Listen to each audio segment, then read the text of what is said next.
Welcome to Like Pigs in Space, an arts and culture podcast. I'm Aaron Mason. And I'm Max Mason. And this week we're diving into part 2 of your fun book report. Our first continuation and breaking the mold a little bit. And yeah. Now I'm going to have to step it up for next week. The fun news is that Josie is going into the hospital on Monday. Oh. Yeah, they're inducing labor early. Okay. But she's like 37 weeks or something, so it's a big kid already. Yeah. And everything should be good. It's just better health. So okay. Yay. That'll be fun. So I'll the next time we talk, it'll still be father and son, but I will also be adding the title of grandfather. Yeah, for the first time. Cool. So that's exciting. Yeah. Well, if he's born on Tuesday, he'll have the same birthday as Chloe's brother. Oh, the 6th? Yeah. That and Joan of Arc, apparently. That's pretty cool. It probably will be the 6th. She goes in at 9:00 Monday night. Okay. I'm going to force it out. Yes. Well, I don't think they'll make progress in that first 3 hours anyway, but so anyway, it's exciting. It's going to be interesting. And so we're all getting everything ready, and it's going to be crazy. So yeah. But it's awesome. Yeah. It's going to be really cool. So it's good to be able to take a break. I've been unloading a shipping container so we can get it. We've got a crane coming on Tuesday because we have to we have to move it out of the floodplain. So so it just lots of things happening. And so we've been working on that, and we're getting all that ready, and getting the house ready, and baby coming and fixing things up for that. So it's lots of excitement. So it's good to be able to take a break here and just sit down. Not think about it for a second. Yeah, just for a few minutes. Oh, cool. Well, I guess we'll get into part 2 here. Yeah, I'm excited. There's one author that kind of dominates this section, and I'll see if you can pick that out. All right. But we'll go into, I guess it's 16, but number 1 in this section. I thought it would be good to fulfill my nerd duty again. Okay. And I read Dune Messiah. Oh, cool. This is the second book right after Dune.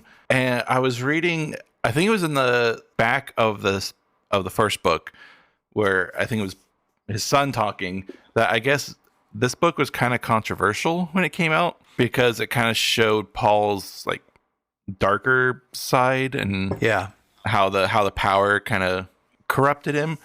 And I was like, I don't know, that seemed pretty obvious, like with how the book ended. Yeah. It's like, it seemed about where he was going with like total power and, emperor of the whole galaxy kind of thing. Yeah. When somebody gets that much power and they're young anyway and really unsettled, I mean, that's the whole thing about Paul in Dune, is that there's a lot of conflict in his life anyway. So, yeah, I mean, it's not great. It's not a great starting point. Yeah. So, but this one was I really enjoyed this one. I think it was maybe more the story that Frank Herbert wanted to tell originally. Okay. Because this whole kind of like, all these different forces are trying to like overthrow Paul, like these outside groups, like the Bene Gesserit people who, his mom kind of broke with their whole 1,000-year breeding process to make Paul. Right. So they were kind of upset at him, and was it Talaxlu group who can like shapeshift. Oh, okay. But I really liked it. I think I like it more than the first one. Okay. I think it has a more fun story. There's a lot more mystery to it. Oh, cool. And I think the people who question Paul and kind of make him confront his own issues, his own Right. tyrannical nature is really good. And then I think how it ends is interesting too. And it almost, I'm not sure if I'll read any more in this original Dune. Yeah. I think maybe the next one where I think it's more focused on his kids. Oh, okay. Yeah. Could be interesting, but I like the story a lot. It's a lot shorter than the other one. I think you can. Oh, yeah. See there. Okay. Like a third as long. But. So, is there anybody from from the first group of folks that were kind of counseling him or were friends or associates? Are some of those the ones that are helping him question his nature, or is it new characters? I think one of the biggest one that kind of makes Paul reflect more is Duncan Idaho. Okay. Because I think he dies at some point in Dune, but he comes back as this I forget what they call it, but it's like a clone. Oh, okay. Of him. That I guess in the later series, there's been like thousands of Duncan Idahos, or there will be a lot of them. Okay. But this one where it's this clone, or this, like, I think they called it like a golem or something. That makes like that. He can't tell if the golem is a trick to like get close to him, because it's from the Tlaxlu people. Okay. They're the ones who can make that. But it slowly starts, accessing Duncan's real memories of him, right, and their real history, instead of just the gift. Yeah. Of him. I think that's really interesting, and I think even this golem ends up marrying his sister. Okay, sure. It's weird. Sure. His sister, who's born like speaking fully, who's weird. Yeah, because Jessica was pregnant when she became like the Reverend Mother, and through that process, like while she was pregnant, her baby got all the same memories and powers that she did. Oh, okay, that makes sense. Okay, so she's the one who, when she's like 3, she kills Baron Harkonnen. Oh, good for her. Yeah. So fun stuff. But really great. I liked it a lot. I guess I could see why people would be mad that Paul was a little more of a villain in this, but I think it made sense with the story. Yeah. Yeah. Very cool. Okay. Very cool. All right. Next, I continued in the Dark Tower series, and so this is the Drawing of the Three. Right. Okay. So this takes place just a couple hours after the end of the Gunslinger, which is kind of fun. Yeah. And basically the whole plot of it is Roland assembles his crew that is going to be with him for the rest of the series, or I hope so. Yes. Yeah. I think that's the plan. It's a lot more tense. Yes. Than the first one, mostly because of all the like internal conflicts the characters. So like Roland right at the beginning is kind of attacked by the lobstrosities and right. Okay. Yes. And so he has this infection he's trying to fight off and not die. And then Eddie comes through and he starts going through withdrawals. And then there's Odetta and her split personality and rage there. But it was a lot more intriguing than I thought it would be as just a kind of assembly book, Because it's a process, right? I mean, they have to draw in. Yeah. Because don't they have... I'm thinking of something else, but aren't they from a prophecy? There's certain characters, and then they're searching for them to bring them into the group because it's some kind of prophecy or something. Is that? I think it's when he was at the end of the Gunslinger when he's talking with the man in black. He like drew some cards. Yeah. That's okay. Yeah. So when he gets to, and then there's these doorways in the desert that he can kind of. The more he's in the doorway, the more he's in control of whoever it is. So if it's Eddie or Odetta, I liked it a lot. I really loved Eddie. I thought he was a great character, and their little shootout at the end was pretty crazy. Yes, yeah. The other thing I really liked about it is it ended how I was hoping it would end. Yeah, because of the last guy who doesn't become a part of this group. How that kind of wraps up. I don't want to go into it, spoil it too much, even though this is like a 40-year-old book. Is it that old? Good grief. I think it was like 80 something. Wow. 87. Wow. Okay. Fine. Yeah. It was just great. It was just what I wanted to happen. And when I found out when it was revealed like who the third person in the drawing was, it was like shocking. Yeah. It's like, really? Yeah. That's who they go to. Yeah. But it was great. Probably the first one where maybe he thought the Dark Tower was going to be more of a series. Yeah. At this point. Gotcha. So kind of setting up and building this world, and really good. Awesome. That sounds good. Is this the one where he starts introducing more music? Because there's a little bit more music. I don't remember being a huge part of this one yet. Yeah, because there's certain songs. There's a couple of songs specifically that I started listening to because of this series, and that they're very meaningful, and I wouldn't have expected it. So I don't know if I would have found them otherwise. Right. So yeah.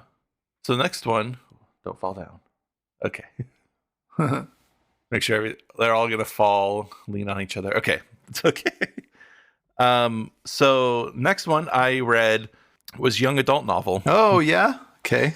Yeah, so that was the next in this lineup, which is episode 2 that we ever did, which is crazy to think about. That was not that long ago, but yeah, it feels like where we are now will be 28. Wow, yeah, a long time. But yeah, just a little story about the wild Dada ducks and their torment of Kevin Shapiro. Kevin? Yeah. Yeah. Okay. Yeah. Yeah. Really, really fun. Reading through it again, or thinking about it again, it's funny how much Daniel Pinkwater is a part of my childhood without having read that much of him. So I've maybe read like 4 of his books in total. But yeah, we would listen to the tapes and his radio shows a lot. Right. Well, so I found Pinkwater when I was 12. Yeah. So it's been my whole life, my whole independent life, let's say. When I started making choices for myself, I was cruising the library in Tempe, and I just look at covers and pick out something, kind of like what you're doing now. It's kind of like, hey, this looks interesting, but I was in the young adult section, and I found it and read The Last Guru and took off from there. I think I'll have to read that because I found the big collection here at Powell's. It was the only one they had, the big one. Yeah. But it has The Last Guru in here, so I'll have to read that. It has Last Guru, it has Alan Mendelsohn, and it has is it Snark Out Boys? Yeah. And is it Avocado of Death or yeah. That's that one. And then Last Guru and young adult novel. Is there anything else? Slaves of Spiegel. Oh, Slaves of Spiegel. Oh man. All of those are great. Yeah. So add those to your, because Snark Out Boys is great. Yeah. In the way that Last Guru, Snark Out Boys, and Alan Mendelsohn all have a similar thing where there is some mystical, like magical realism. Where they come across somebody or they go into a shop that looks like it's closed or something, and they end up interacting with a more fantastical world or a fantastical something or other. And that's the really cool thing. And then Slaves of Spiegel is straight. It's the second book of after Fat Men from Space. Oh, okay. And it's the guys at the Magic Moscow get drafted by the Fat Man from Space to compete in an intergalactic cooking contest. So good. Nice. It's so stupid. Yeah. It's so crazy. And it's just so much, like, all of them are just a lot of fun, but Alan Mendelsohn is kind of recognized as is probably of those is kind of the masterpiece of them. But all of them are great. Yeah. While Chloe's brother and his family were here, we decided that we're going to do a little sibling book club. All together. Awesome. So I'll need some good group reading recommendations. And I do have I have a couple actually. So yeah.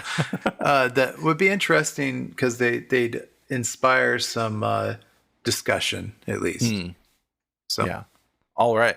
So the next one I read is I was more determined to finish the Dark Tower series during this time, I think. And I ended up not doing that this year. I'll try again this coming year. But the next one I read was The Wastelands. Okay, cool. Got that one's train on it. Yeah. Is that the one with the train that's going like 800 miles an hour or something? Yes. Yeah. This one I think does have a lot more music in it. In the second part of it, when they go to the city of Lud, I believe. Yes. Yeah. Okay. Has that like ZZ Top song that plays all the time. Yeah. But so because of some of his actions in book 2, because of Roland's actions in book 2, someone from the Gunslinger is kind of back in the world, in the universe. Right. But it's driving Roland insane because he has this like split memory now. Oh no. Where he both did and didn't meet this person, and he can't reconcile it. Right. So the first half of the book is them trying to just reconverge the timelines. Like okay. That's cool. Which is really good because that was one of my like favorite character from the first book, and so having him back is really good. Yeah. And kind of being in his world a little bit more, because he also has these memories of dying and going to the desert area, the wastelands, right. But also not being dead. So they do that. They managed to get that, and then it's the second part is them getting to and going through the city of Lud, which is just a bad place. Yeah. It's rough, and it's rough for everyone in different ways. But there's a few things I really liked about this. First was there's a children's book that is mentioned a lot in here that's kind of made up about Blaine I think it's Blaine the Train. Yep. That I guess a couple years ago he ended up writing a real version of it. Yeah. That's funny. So that's really cool. The description in there of when the train is passing the deer and its kid as the train passes, deer and its child, and they're just eating by the side of the railroad track, and that whole description of the train going past them and ripping their skin off. Yeah. You're like, that's a little messed up. Yeah. So yeah. And it kind of ends on this big cliffhanger too. Yeah. At this point, which is really funny because right after it, there's like this afterword section, and he's like, "I know this is not a good place to stop." Right. But sometimes that's just what the story wants. Like, I want to continue, and I know how this is going to continue, but the story felt done at this point, and so he has a couple of books like, I don't know, a couple, but he has some books that are like that just end. Yeah. Which is an interesting thing that he's able to do that and people will still read it. But there's one called like The Colorado Kid or something like that, and it ends so abruptly. Really? Yeah. It's a novel, but it's a mystery novel. And Okay. And so but it says there are connections to the Dark Tower universe in it. Yeah. So it's called The Colorado Kid. Right. And I think they did some, yeah, there's a sci-fi series called Haven Okay. that this is the basis for that. And it's almost like this book was left unfinished to start the series. So Okay. I don't know. It's just weird because it just stops and you're like, Yeah. but where's the it doesn't have the same kind of conclusion as you'd expect. So Right. yeah. But yeah, I think this is my favorite in the series so far that I've read.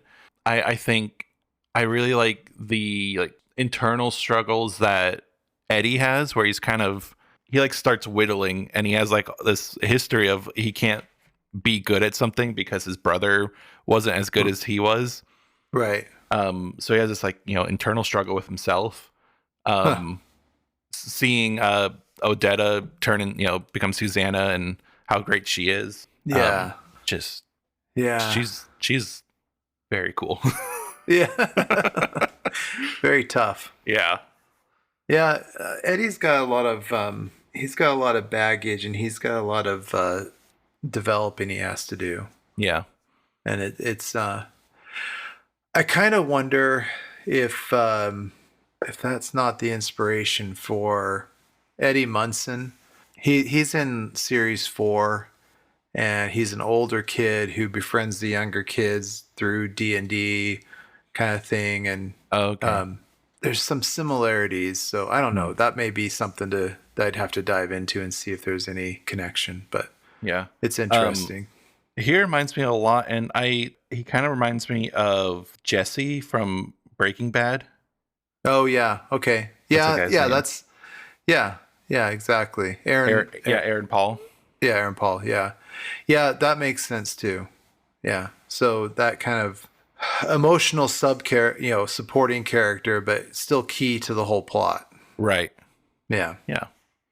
Yeah. Great stuff. I'm excited to keep reading. And the next couple of ones are so long. I get through them, but yeah, but they flow. They move faster. Yeah, I have noticed that as long as his books are, they're very readable. And you just can get through them pretty quickly. I mean, this one is like a little over 600 pages. Yeah, but it's going to be interesting to see how it goes, because I've seen the covers for the next couple ones, and there's ones where they're like on horses and with lightsabers, and yeah, kind of see how that works out. Yeah. So it's funny that it says there's no official connection in the narrative between Eddie Munson and Eddie Dean but the idea is a popular fan theory and a reflection of the Duffer Brothers' heavy use of Stephen King as a major influence and source of inspiration for their show, for Stranger Things. So yeah. So it is something people have noticed. and there's a lot of Stephen King references in Stranger Things. Yeah. So it's probably an homage. Right. Nice. So, yeah.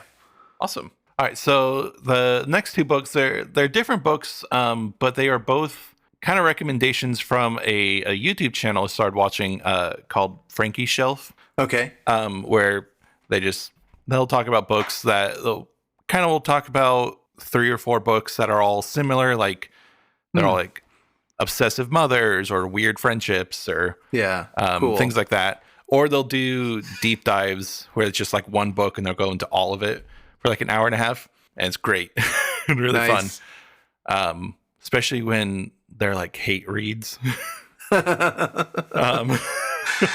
Hey, is that your inspiration for the romance novels? No, not entirely. Okay. But this is one of them as one of their favorite books. Okay.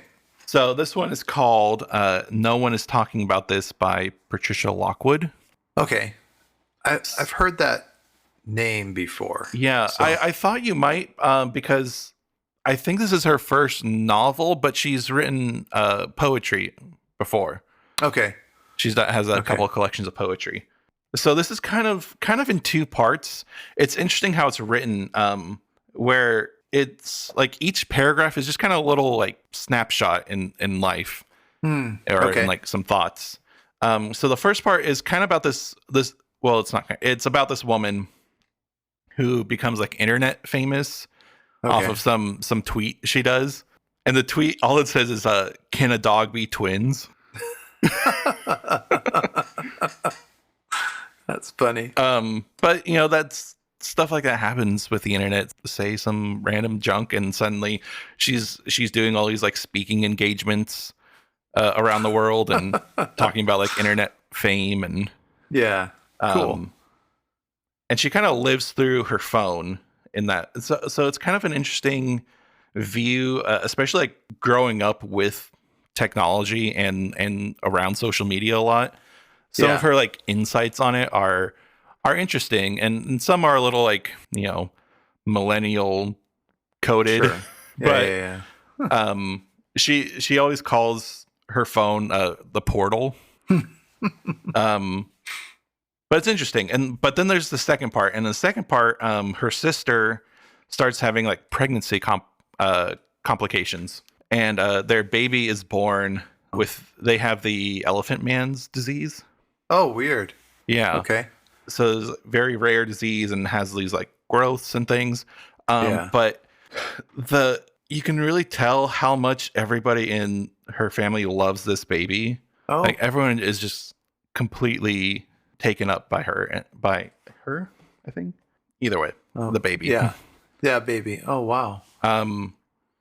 And it's not easy. I mean, I think the baby only lives maybe 6 months. It's like 6 months and a day. Yeah. And this whole time, it's just, you just really feel like really deeply how important this baby is to them, and how important it is to her to like break out of the portal a little bit. Yeah. There's this one scene where they hold a little like toy piano up to the baby's feet because they're just kicking around, and starts playing music, and the baby gets like really happy and starts making noises. But wow. and then her parents are just like, and we're so mad at themselves that they weren't doing this all along. Oh, yeah. It's like, yeah, we could have had her kicking up against music instead of kicking nothing. Yeah. You never know. You never right? know. Yeah. There's one point where at the hospital there's this like comfort dog who comes around and sniffs the baby, and that's fine. But after the baby dies, the dog comes back and remembers the baby at the funeral. And about from that point on, I was crying the rest of the time. Oh no. And I probably am now. Yeah. Oh no. But it's great. It's just really, there's just a lot of heart and care and a lot of emotions that you maybe don't get out of more contemporary literature. Sure. These days. And it's just, and I think it's like semi autobiographical. Like I think her actual sister did have a baby born like that. Oh wow. It's just great.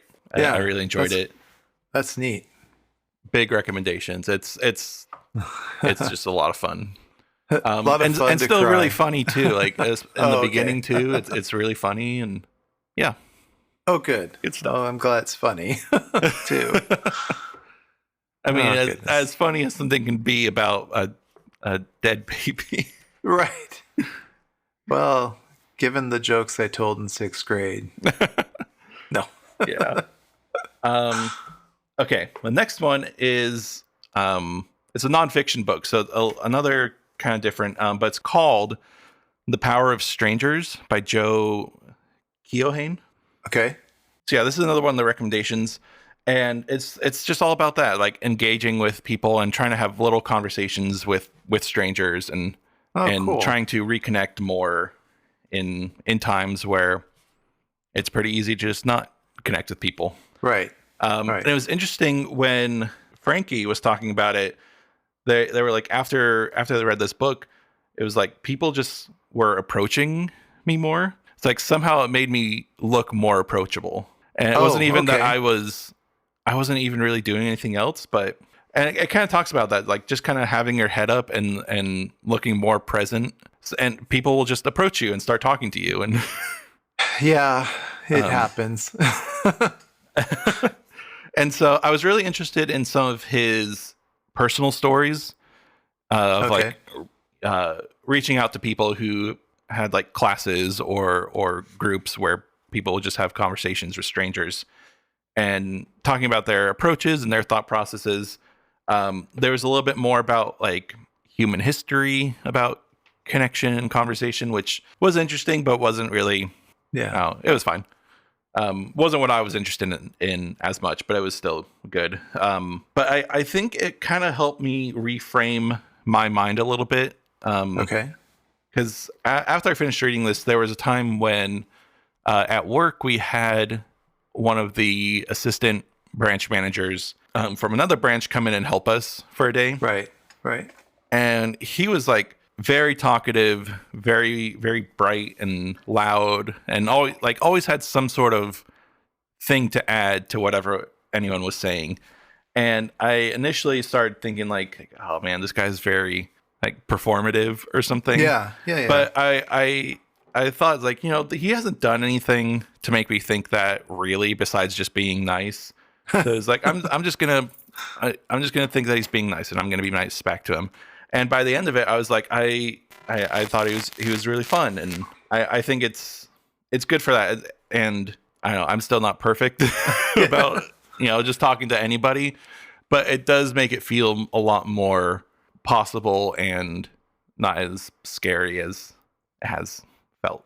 Yeah, it's interesting because I know that I can engage with people, with a wide swath of people.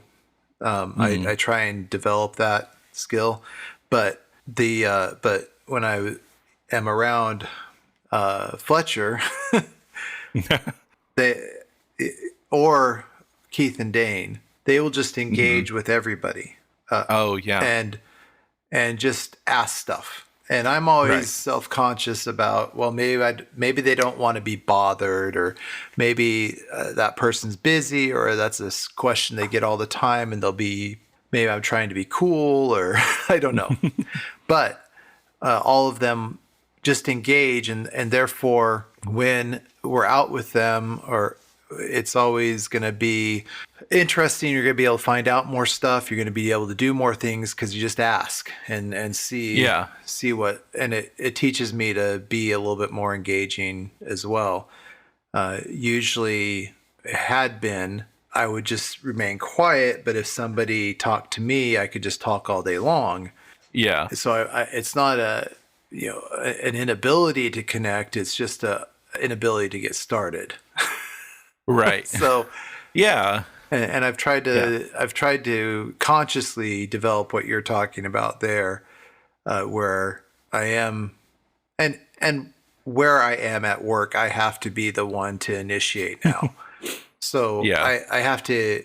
I don't have to. I could be terrible at it, but if I want to get people to do stuff and be inspired and be on my side, I have to be the one to initiate and engage and be a little bit more dynamic than I naturally am. So which is fun. It's a fun challenge. I think another thing is probably because of reading this too is when Chloe and I went to Seattle recently. Okay. One of the first things we did is we went to the Nordstrom's there. That's just massive. Yeah. But we were down in like the perfume area because Chloe really wanted to smell a couple of things that they had there that we don't have at other stores. Right. And we started talking to this guy he was kind of like the salesman for one of the brands. Okay. Maybe not a salesman, but he worked at the Nordstrom's and he was kind of specialized in this one brand. And we talked to him for like 30 minutes about perfumes. Awesome. And it was just like, I think about it a lot because it's like one of my favorite experiences. And I was able to like, even just being a little more open about myself, being like, oh, this kind of reminds me of this because I grew up in Arizona and was around, desert rock a lot. Yeah. And he's like, oh, well, if you like this, and he was able to find another perfume that was like this has that like petrichor, but also like some cactus scent to it. Oh, And that's awesome. Yeah.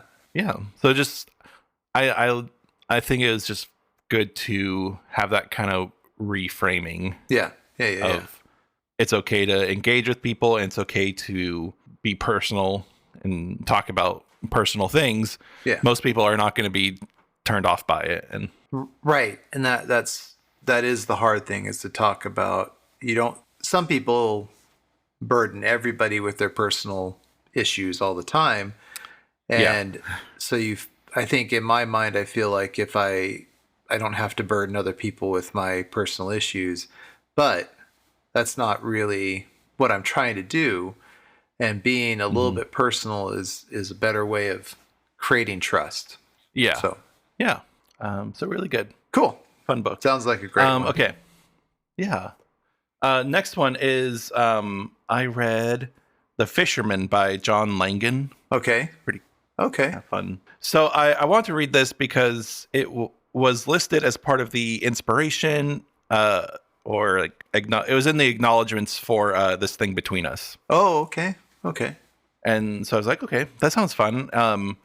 And the back of it kind of got me thinking that it would be really cool. Like, so it's about these two guys who they start fishing together after they both lose their wives. Okay. In pretty different ways. The narrator, he lost his wife to cancer pretty early, like early cancer. She died pretty young. Okay. But the second guy, his wife and his, I think, twin sons died in like a random car accident. Oh yeah.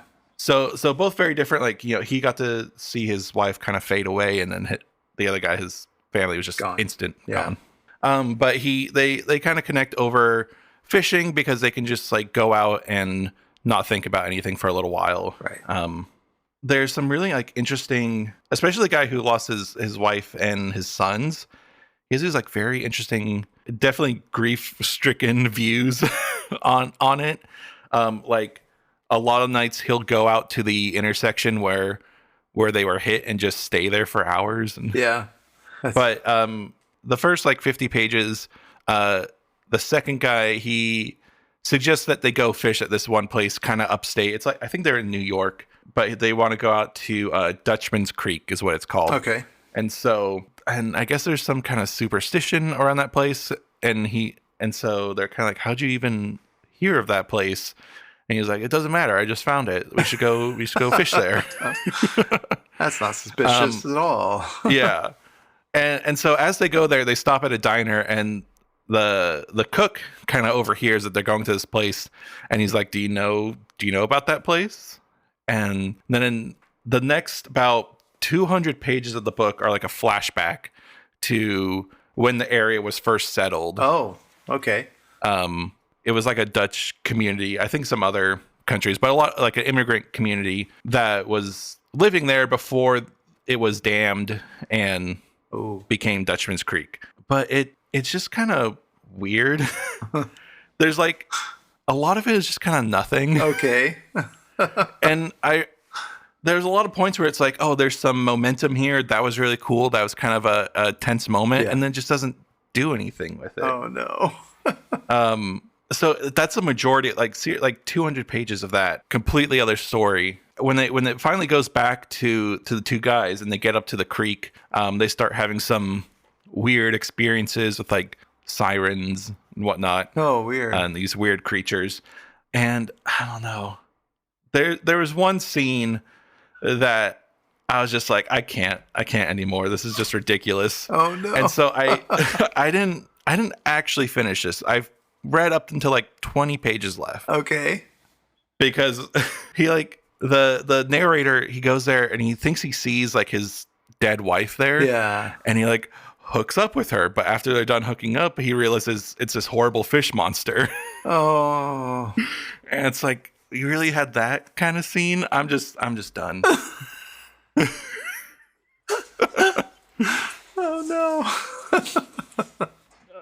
I'm sorry. Yeah.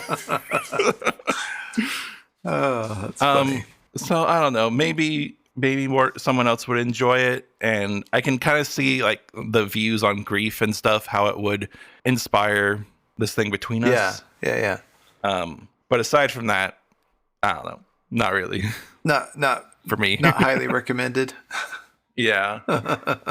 After this, I wanted to read something that I was just sure would be good. Okay, good. And so I read Frankenstein. Nice. Which it's kind of interesting because it kind of has a similar layout to The Fisherman, where it starts with this one story and then it's this flashback that's a majority of the book. Right. But, Frankenstein is everywhere, hugely influential. Yeah. I'm surprised how little of it actually deals with the making of the monster. Right. It's yeah. Because it's like a paragraph or so where he kind of goes into his theory and his development of it, but the actual like execution of the process is barely anything. Right. And it always seemed like that was kind of a pivotal scene in movies of it and whatnot. Well, it's got a lot of philosophical arguments throughout it, so that's Yeah. what the bigger picture is the understanding of what was happening. Why it happened is the bigger discussion. So yeah, that's kind of the whole thing of the story, is that the Frankenstein's monster is not who he is being portrayed as, and he's not. Yeah. He's not. He is trying to be, and has the potential to be, a very good force, but circumstances lead to him not being trusted. Yeah. So that is interesting. But great. I've heard some debate about which version is better. I read the 1831 version, which I think is kind of not the preferred one. Okay. Huh. The original 1818 is, I think, much more preferred. Okay. But I don't know. Yeah. I still enjoyed it a lot. I wonder what the difference is. Yeah. It sounded like maybe the original one is a little more open-ended. Okay. And with this, the 1831 being a little more like defeatist and kind of darker in a way. Okay. But I don't know. I think I probably got the themes of it. I can't imagine it's that different. No, I mean it is what it is, and the adaptations of it in film, the some of the newer ones are much better at it than the 1950s ones. So it's good. Right. It's good to see. All right. Next book is another one we've talked about already, but it's I Who Have Never Known Men. Yeah. Okay. So again, I won't go too much into it because it had a whole episode going into it, but I still think it's a pretty special novel. Really interesting how popular it is now versus when it came out. I'm not really sure why. If there's something about the like existential dread of it that's more pertinent to modern times. But I don't know. I'm not quite sure. It's interesting, and maybe it was just discovered by the right people or something, and or whatnot. But it's an interesting book, and it's just very different from a lot of other things. So yeah, that's it does stand out. Right. Yeah. I mean, I think, like I said before, it's kind of hard to pin it down into any one genre. Right. Because it is kind of sci-fi and post-apocalyptic-y, but it's also just kind of almost like a memoir in other ways. And right. But fantastic. Definitely a good one to read and discuss with others, because there's a lot of open-endedness to it. A lot of questions that you don't really get any kind of resolution to.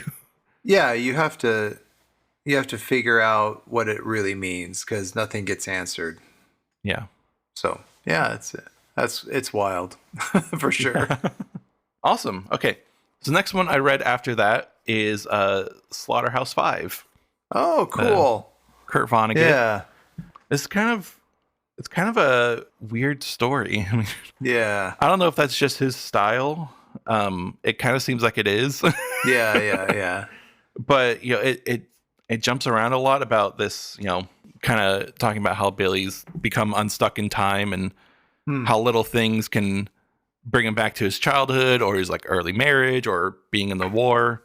I think it's funny. There's a few times where it's in the war and Billy like is like somebody throws up next to me and then it's just like, that was me. That's the guy writing this. Oh. Oh, weird. Yeah, that's funny. Just as like self-insert into the story. Yeah. But it's kind of a weird book. I mean, it is like really funny, Yeah. but it doesn't feel like you can laugh at it at the same time. Yeah. And I think the way, the so it goes part is really interesting too. You kind of have to confront how much death is around you all of the time. I mean, especially a lot when he's in the war, but even in little things like eating chicken or something, or, I think like he describes like a glass of water going stale and it has that same so it goes after it. And, yeah. Oh, wow. He's a really interesting writer, and he deals with a lot of big questions in his humor that you do kind of wonder if it's okay to laugh at. Yeah. So, yeah, for sure. I was just reading, because I think you told me about reading Breakfast of Champions. Yeah. And I was reading some post about it that was like, it was the same kind of thing. It's like, I feel like this is funny, but I'm not sure why. Like, yeah. It is. Yeah, that one's a little bit more disturbing funny. And so, yeah, but it's good. It's good. The other thing, I always thought that this was very influential to musicians. Okay. For some reason. Yeah. And I tried to look it up and I couldn't really find anything too solid. Like there's a few, but I thought it was like a lot. But I think that's because it was very, Elaine really liked it. Oh, okay.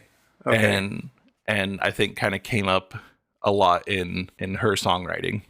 Okay. So I was, there you go. Yeah. So awesome. Alrighty. So after that, I read, I think I mentioned it in a few other episodes, but I read the book Neuromancer. Right. Okay. By William Gibson. So this is pretty much the creator of the cyberpunk aesthetic. Oh, okay.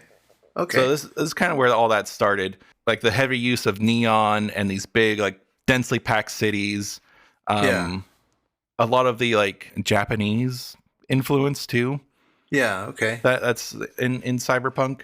So it's that, but it's also like a kind of noir novel. Okay. Because it's about this big heist of this company trying to get this like AI that they're creating. Okay. And so the main character his name's Case. And he kind of had this career as a hacker before, but then he like hacked the company he was working for, and they took away his ability to get into cyberspace somehow. Oh, okay. Yeah. Interesting. And so he had just kind of been taking these odd jobs that he hoped would eventually kill him. So he's like, I can't get into cyberspace. I can't really do the thing that I'm good at. So I hope one of these odd jobs will just kill me and I can just be done with it. But he gets recruited for this job and they give him back this ability to get into cyberspace. But they also implant these like sacks on his organs that he's like, if you don't finish the job in time, they'll burst and they'll take away your ability to get into cyberspace again. Oh, so wow. only if you actually complete the job can you stay like that. And it's funny how much this feels very modern in a sense. Yeah. Like it almost feels like parody in a way, but it's just because this is where it started. Yeah. There's one point where it reminded me you can go ahead. Yeah, even the noir sense, it does show up a lot in the cyberpunk and the anime. Mm-hmm. That there's a lot of what could be considered film noir or homage to film noir in those genres. Yeah. There's a joke in Parks and Rec where it was like a commercial for some company, but it's Exxon, Chipotle, Verizon kind of merged into one corporation. It's like, oh no. And that happens a lot in here. Like there's Mitsubishi Bank of America. Oh no. Yeah, okay. It's like proud to be one of America's 8 companies. It's heading that way, right? Right, yeah. So this is also like I found this because I was reading through the Hugo Award winners. right. Okay. Because I think Dune was the first Hugo Award winner. Oh, okay. Cool. It might have been split with another book, but Right. one of the first ones. So I was reading through the others of those because like I think I like old sci-fi. Let's see how that is. And this is the one that stood out as had an interesting name. Yeah, that sounds really neat. But it's really cool. I think this also came out like a year or two after Blade Runner, Oh. which I think also has a very similar aesthetic. Yeah. But yeah, it is you kind of just have to sit in the language of it and Okay. and this whole like cyber world, digital stuff. Cool. I think, like I said, with the Alice Nolte one, where it's like, if there's something that he wants you to understand, he'll make sure you understand it. But aside from that, you just kind of have to, you feel like you're part of a computer. Oh, wow. In that way. That's talented. I mean, it's talented to find that aesthetic and maintain it. Yeah. But cool. It was a lot of fun. I had to reread most of the pages just to be like, I think I know what's going on, but then something else would happen. It's like, why is that person here? But sometimes that happens. Yeah. I had that happen with, I was reading one of the Dirk Gently novels. For some reason, I couldn't understand like the third paragraph of the whole book. Like I couldn't, it's convoluted, but I was just like, I kept rereading it. I'm like, am I tired or am I stupid? Or, yeah. So anyway. Awesome. So, the next 2 books I'm going to talk about together because I mainly want to talk about the second one, but the first one I felt like I had to do some due diligence. Okay. So these are both books by Chuck Tingle. Okay. Who I don't know if you've seen a photo of him. Yes. There's this guy in a suit with a pink bag over his head. Right. Okay. But I actually saw this book. I'll say in a second as like a coming soon. It'll be released like a pre-order. I was like, that seems interesting. I'll keep an eye out for that. And then I saw he was doing an event at Powell's, like a book event, book promotion thing. And then I saw what he looked like. And I was like, okay, I gotta find out more about this. Oh no. So he started his career doing erotica novels. Okay. And it wasn't, and he just kind of had his own little world doing that. But then some trolls who were against the idea of like progressive ideas in sci-fi. Okay. Nominated his book for, I think for a Hugo Award that was called Space Raptor Butt Invasion. Okay. Oh no. As just like see how terrible, woke books could be. But he kind of disavowed that, obviously. Yeah. But it did boost his career into, people discovering him. And he just writes these crazy books, and they're kind of just fun to read the titles of because they're ridiculous. And yeah. But he is very serious about his writing, and he also has really good taste in music too. Okay. Which is kind of fun. Yeah. But I saw one thing, like he posted a cover and it had this skeleton on it, and then a couple days later he posted it again with a new skeleton. I was like, some people were saying that skeleton might have been AI generated, and I'm not dealing with that. So he found another one. Oh, and he's okay. like, people may think that these are just ridiculous little weird books, but I care about these a lot.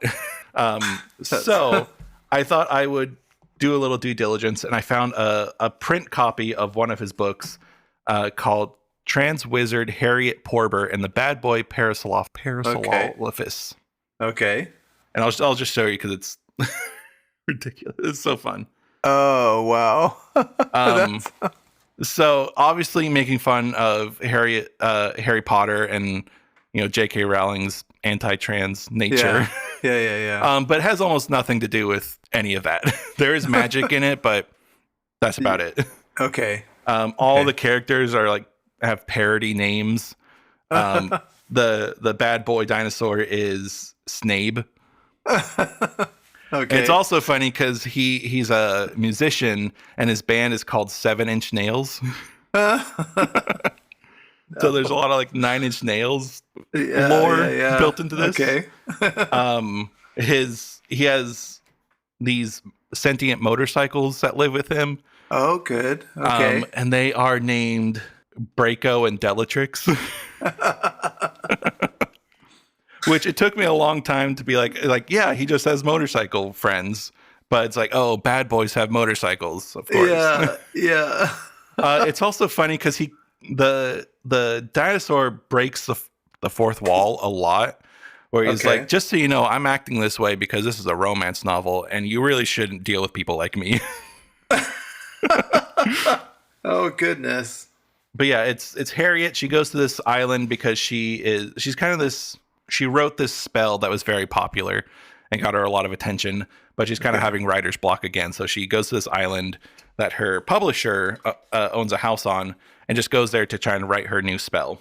And it just happens that Snape is her neighbor who's writing very loud music and, and all that, and goes into starts breaking down their walls and their romance and all that. And it's funny because there's a point where his songs are spells also, and so he gives her this unreleased song that he wrote, and it gives her the ability to see that she's in a story as well. Oh. Yeah, weird. So it's a lot of fun. Yeah, it even says on here an adult romance novel from 2-time Hugo Award finalist. That's funny. But yeah, it's fine. Yeah. Dinosaurs and sentient. He has a bodyguard who's a woolly mammoth who is Bumblebore. Anyways, that's weird. Just fun. But what I really wanted to read from him was he, aside from these, he's written a lot of horror novels that are actually pretty well received. And there's a couple. One is Camp Damascus, which is at a gay conversion camp. Oh, okay. The other one, there's another one called Kill Your Gays, which is about a showrunner who has written some gay characters, but the studio wants them to kill them off because they're kind of like the Kill Your Darlings thing. Yeah. But this is Lucky Day. Okay. By Chuck Tingle. Okay. It's also cool because this one is signed, so that's fun. Oh, nice. Nice. It was a really fun event there. Yeah. He's a fun guy. But this is about the main character is Vera, and she is a statistics and probability professor. Okay. But at the beginning of this book, there's this event. They call it the low probability event, where 8 million people die in really random low probability ways, all within 30 minutes of each other. Oh, geez. And so it's this crazy event that she witnesses. She is in Chicago, I believe. Yeah. And it just everything happens. So her mom is struck by a truck randomly that is driven by a fish. Oh. There's these people who get strangled by a floating Macy's Day Parade thing. She goes into this restaurant and somebody is beaten over the head by a chimp with a typewriter. Oh, okay. Who is writing Hamlet? Yeah. Yeah. So that happens, and then it's 4 years later, and she's contacted by this like government agency that was created to investigate why this happened. Okay. And their investigations lead them to this casino that is this casino where all the games and all the tables are like tilted in the player's favor instead of the house. Oh, okay. And so it's like insanely popular, like the biggest casino in the world, but it never seems that they go out of business. Like, but as far with any audits or investigation into how their machines work, always comes up clean. So like, how are they even able to do this? Yeah. How are they still able to be in business while also, it appears that everything is going in people's favor. Right. It is super fun. There's a little bit that comes through as him being at first a romance novel. Like he is very descriptive of how people look. Oh, okay. But another thing is at the event he was talking about it, and he said that he writes his books to a movie beat instead of a novel beat. Oh, okay. And so this Cool. is super visual. Like you can tell exactly what's going on. And it's really weird and kind of sci-fi, and it kind of delves into this like, after this event, everybody is way into lottery. She goes and buys some groceries, and at the checkout counter, they ask if she wants a lottery ticket because it's like proven that luck is real. Right. Oh. Because of this, crazy event. Yeah. But it was a great book. I really enjoyed reading it. It wasn't like scary in the traditional sense. It was more kind of like bloody, without being, gross for the sake of being gross. Right. But I really liked how it's like views on kind of existential views, and just like maybe everything is kind of chaos, but that isn't any reason to not try. Right. Yeah. Wow. So good book. Had a good time reading it. I think he's a fun guy, and Nice. At our event, he was wearing a Talking Heads shirt too. Oh, cool. So. Cool. All right. So second to last here, I kind of had to get through this one really quick, but I decided to give romance novels one more try. Okay. Like the contemporary ones. And this one is Here We Go Again by Alison Cochran. Okay. So she's actually from Portland, still lives here. Okay. And this is a lesbian novel. Okay. And so the premise of it is that the two main characters, they're friends when they were younger, had some kind of falling out, hate each other, but ended up teaching at the same school in their like hometown. Okay. But they also both have the same favorite teacher who taught them when they were growing up. They're both kind of their confidant when they were discovering that they were both gay.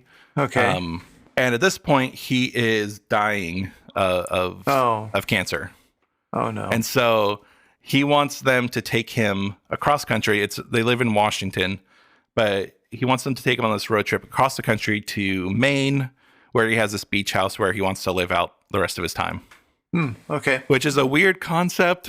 Like, yeah. Why would you take your teacher on a road trip? Yeah. I don't know. But it was interesting enough, and kind of their dynamic. He like reconnects with his old lover from back in New York art scene. Okay. And kind of get some closure there. Again, it's mostly fine.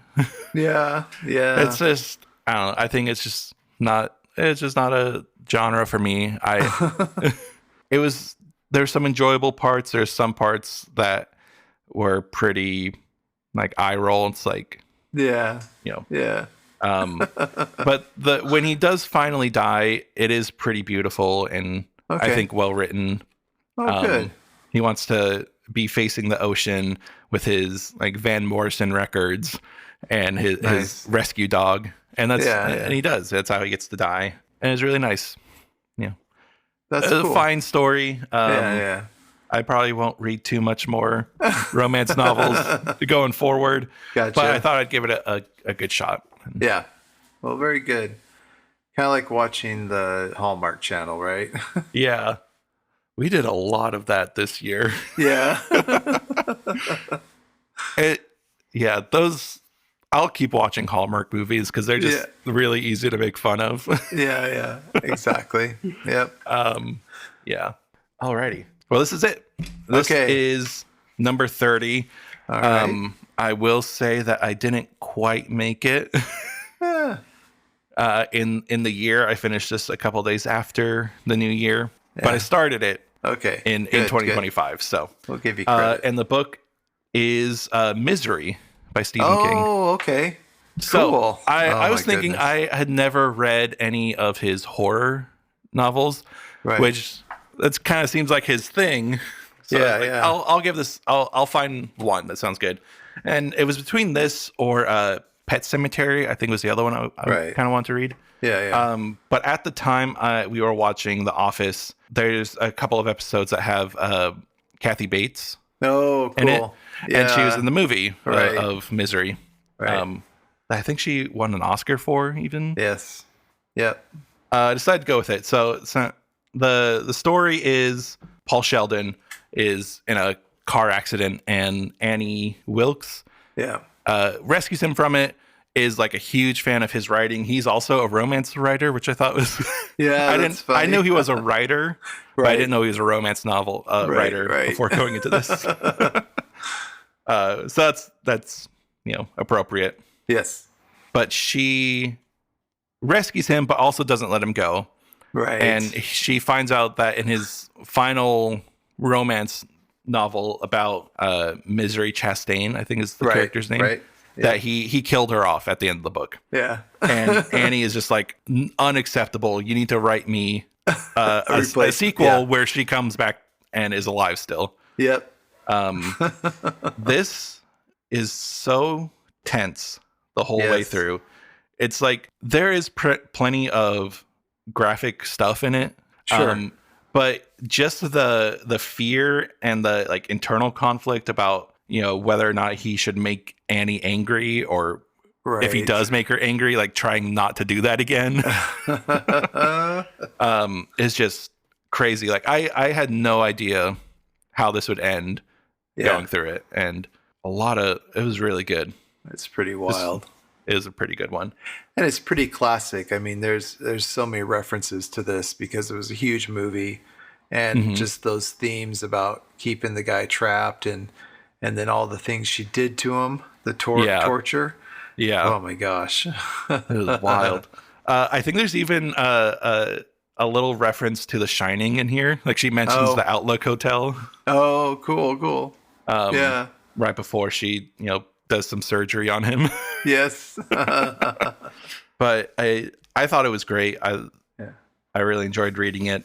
I think I read something that when Stephen King was writing it, he didn't fully understand Annie as a character. Yeah. So like when he would write something about it, he was like shocking himself.